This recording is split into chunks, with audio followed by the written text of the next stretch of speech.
when I really got into the past life regression work and past life therapy work in the 1970s, that's when I began to get the information that formed the first books that I really focused on.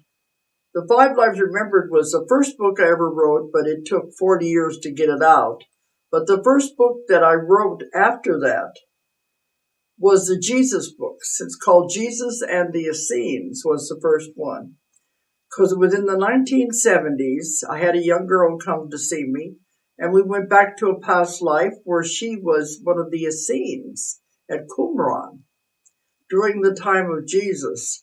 And she was there whenever Jesus, it goes the whole story, tells the whole story of the life of Jesus from when he was born and the Star of Bethlehem all the way through to the crucifixion as seen by one of the Essene teachers.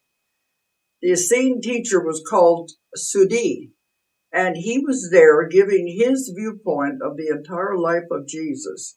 Also, all the secret teachings of the Essenes at Qumran. This was the secret mystery school that Jesus was involved with during most of his life before he went out on his ministry. So there's a lot of hidden knowledge in that book also. But for the first time, it makes Jesus become a real person.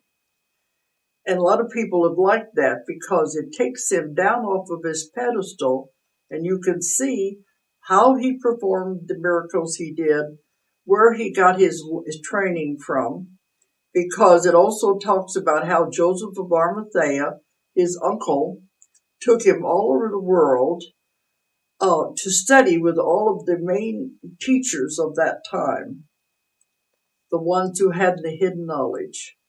So this is where he got the knowledge and the abilities, I guess you would say not the abilities, but the training to do what he did later. But he was taught by all of the mystery schools and the most important metaphysical teachers of that time. So the book Jesus and the Essenes tells the entire story from somebody who was with him during that time, all the way up to the crucifixion.